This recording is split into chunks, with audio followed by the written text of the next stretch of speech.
Hey everybody, my name is Nemo, and before I get into actually playing this game against some other human being, I thought it'd be interesting to share my thoughts on it so far.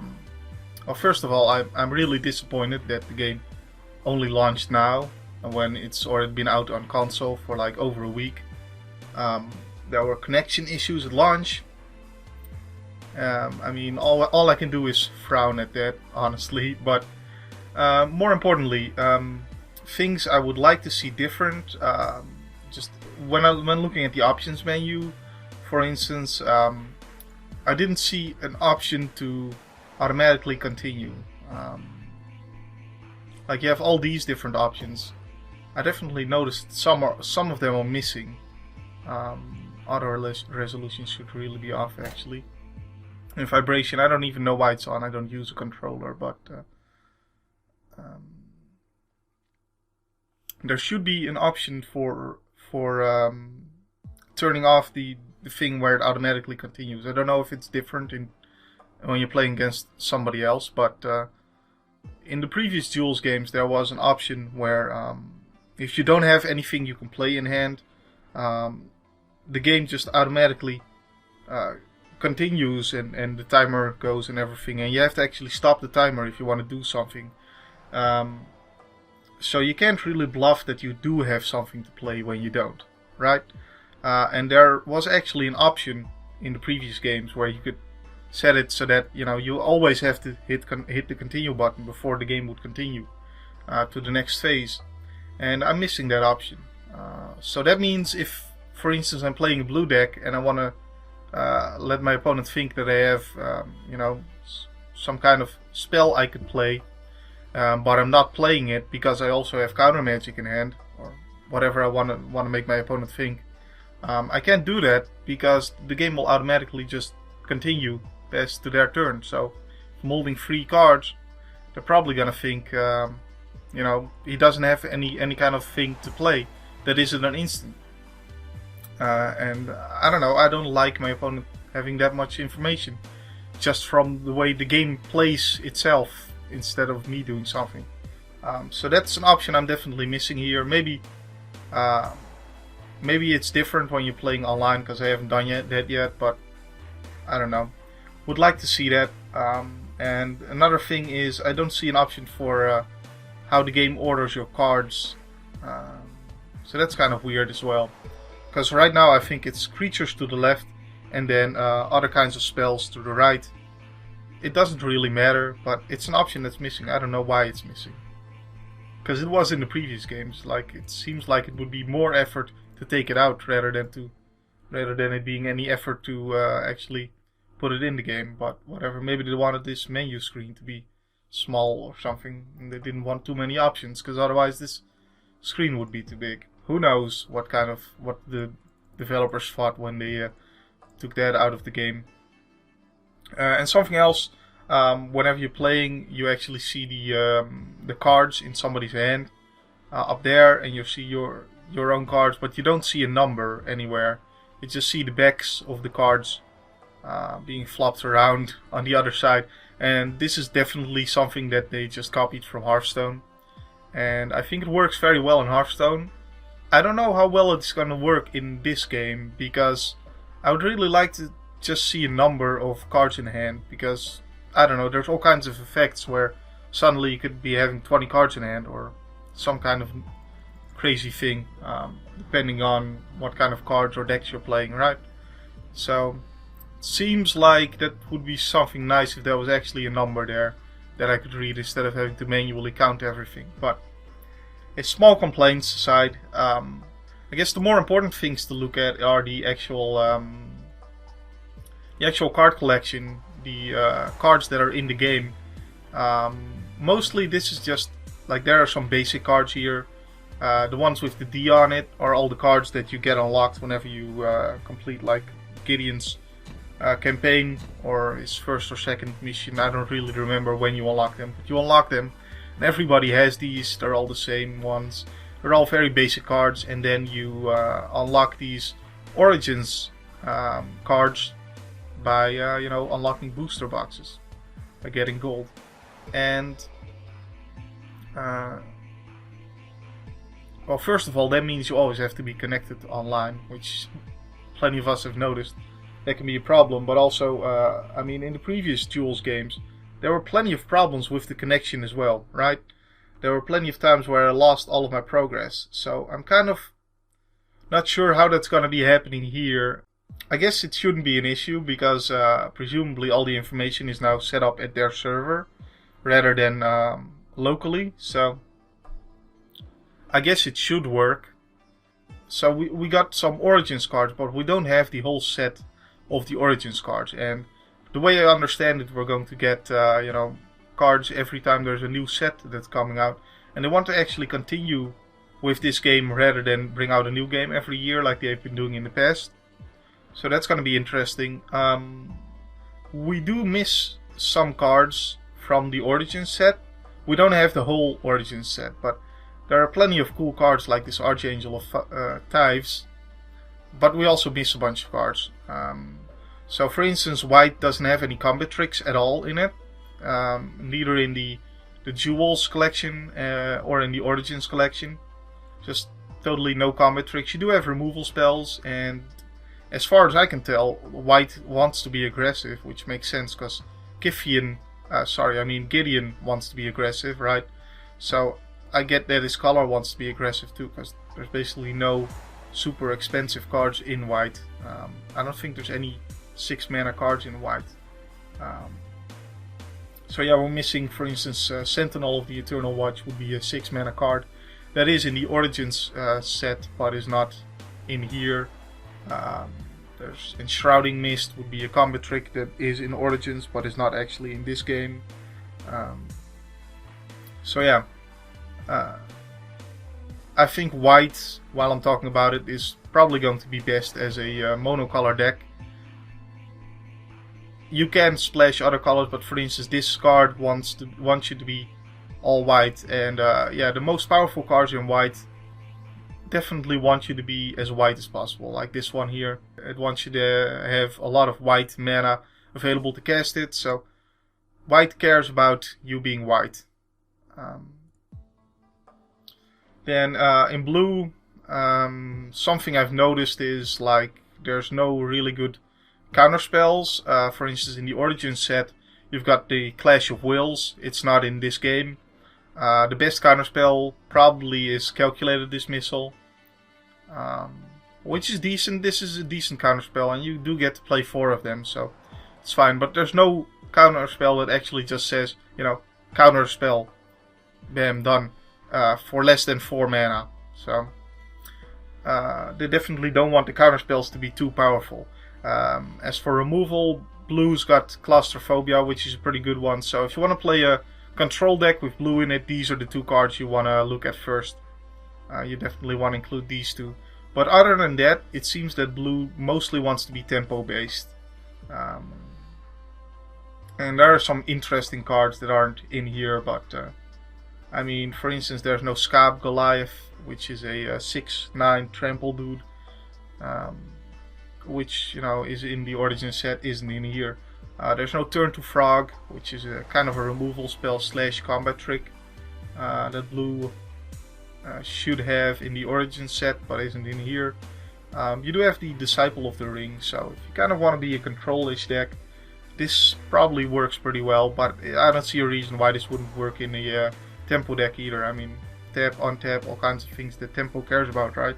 So yeah, blue control definitely wants these 2 cards, but I'm guessing that blue tempo is going to be more powerful, because there's lots of unsummon type effects and tapping of creatures and all kinds of things like that.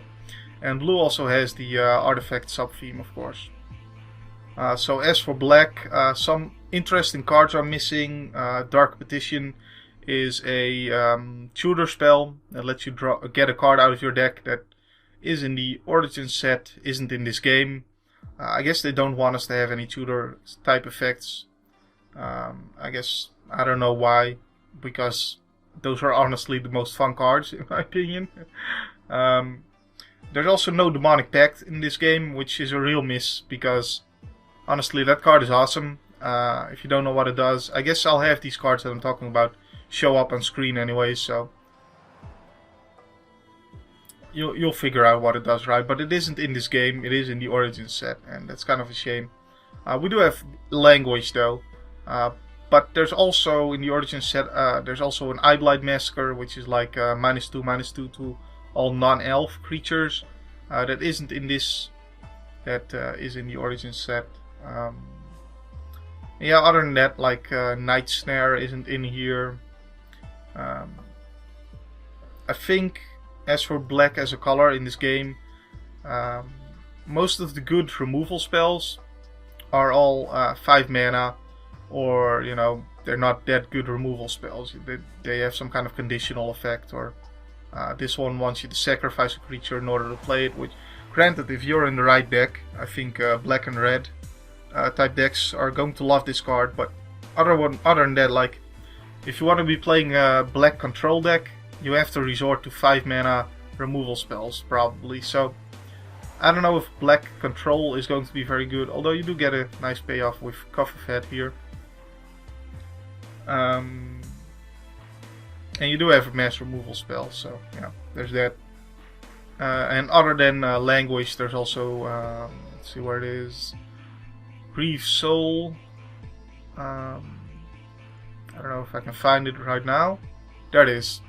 Grief Soul, destroy target creature with power 3 or less.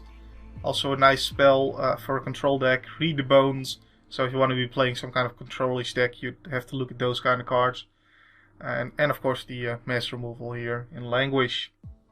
Other than that, the black seems to have a focus on zombie creatures.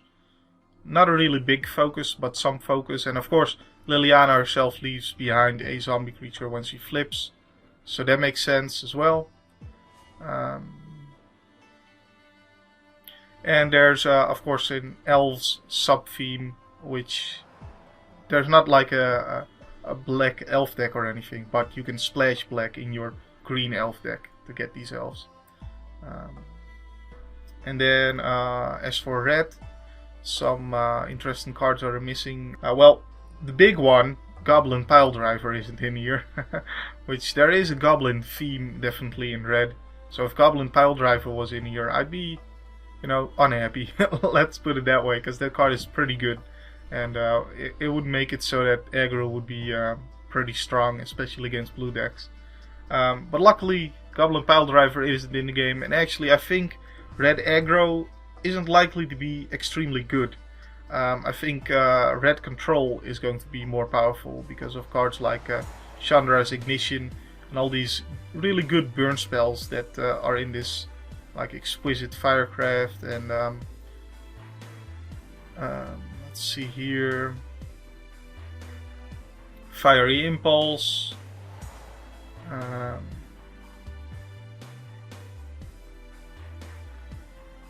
Ravaging Blaze, and you've got Into the Maw of Hell. Yeah, all kinds of red control type cards. You can of course use them to get your creatures through, but I think it'll be interesting. I think a burn style deck will be possible without many creatures in it at all, which would be interesting, and you know, would work pretty well with Chandra, of course. So of course there's also the focus on artifact cards. Not that this is a very good card. Look at this, a 5 mana 3/3.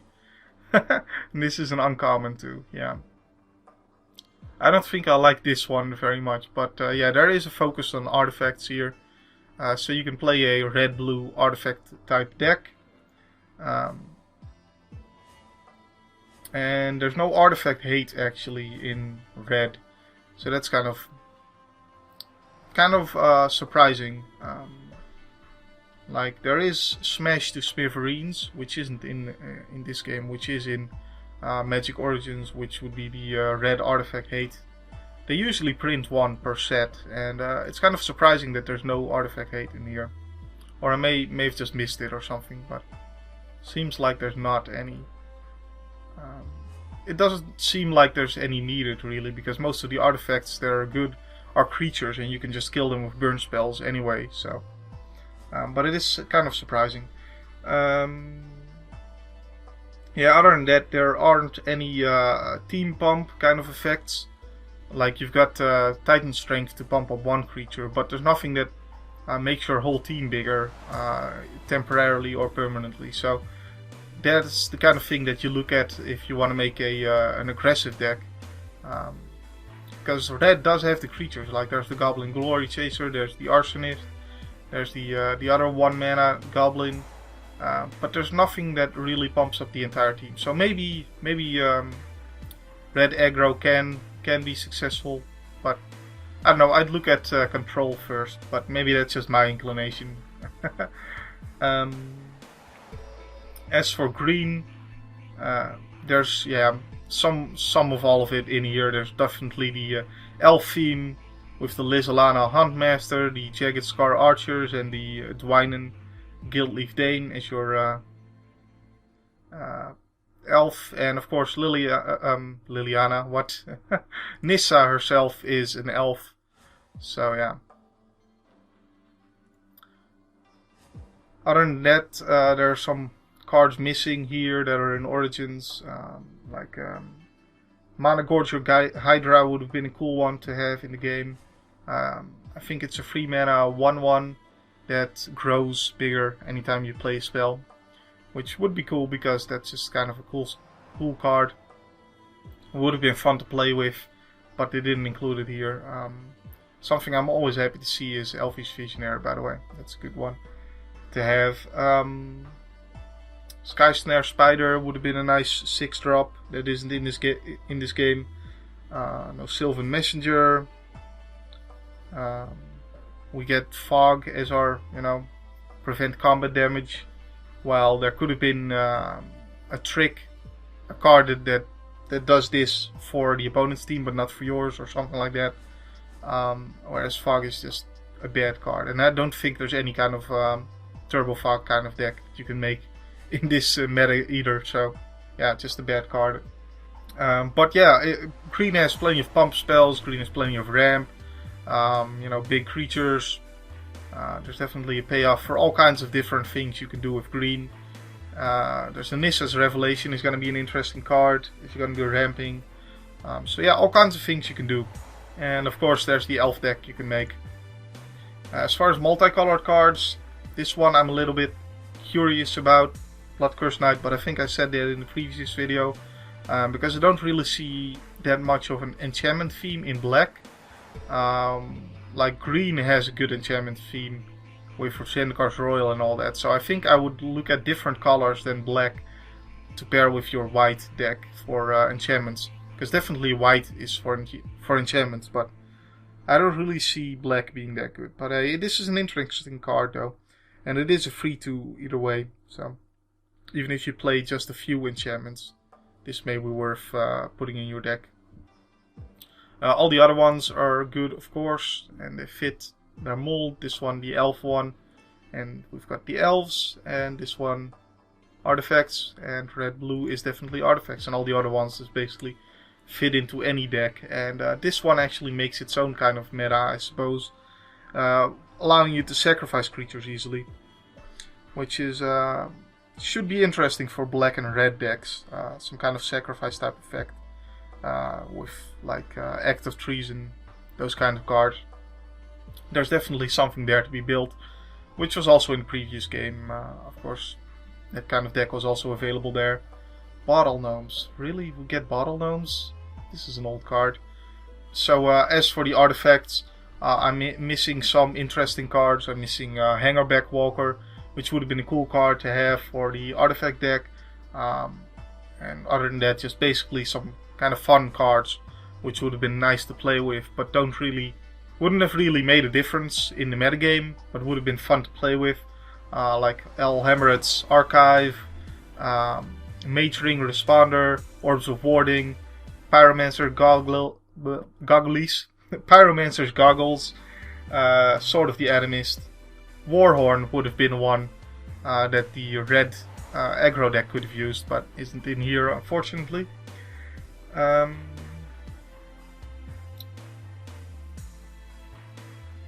Yeah, I do think the red-blue artifact deck will still be good without Hangerback Walker anyways. As for the lands, we've got plenty of lands to play around with. I mean, we've got Guild Gates, We've got these check lands, I think they're called. That check if you have one of the basic lands that it corresponds to, and otherwise it enters the battlefield tapped. And you've got your evolving wilds if you really still need fixing after that. You've got the Foundry of the Consoles, which of course works well in the artifact deck, but it's probably going to work in any kind of slow deck as well. If you want to just get some value out of that. You've got Rogue's Passage, which should be useful to aggro decks and mid-range decks alike who want to get their creatures through. So basically, if you're kind of aggressive, you want to play Rogue's Passage. If you're not, you probably want to play Foundry of the Consoles. And yeah, plenty of mana fixing, you shouldn't have any issues with that. I think the metagame is going to be interesting. It's going to be fun. It could have been better with some of the Origins cards that we didn't get, but hey. Oh, one more thing to look at, of course, is the mass removal spells, because those are going to warp the meta, basically. So we've got Tragic Arrogance is a mass removal spell to keep in mind, and you can have 2 of those in any kind of white deck. There is, in blue, there's some kind of a mass removal spell, although I wouldn't really count it. You don't really need to play around it, but it's something, if you're building some kind of control deck, you could think about using. Displacement Wave, right, that's the one. If you have if you only play huge creatures, this could be a removal spell in, quotation marks, I suppose. And then you've got, in black, you've got Languish, of course. There it is. Also a powerful mass removal spell.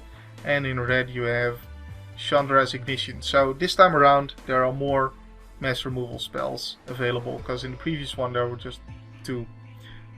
Which would have been 4, because you could play 2 of each. In this one there's more available. So that's something to keep in mind when you're building your decks. Anyways, that's all my thoughts on the meta, I suppose, and we'll see what I think after I've played some games. My name's been Nemo, and I will still be Nemo next time.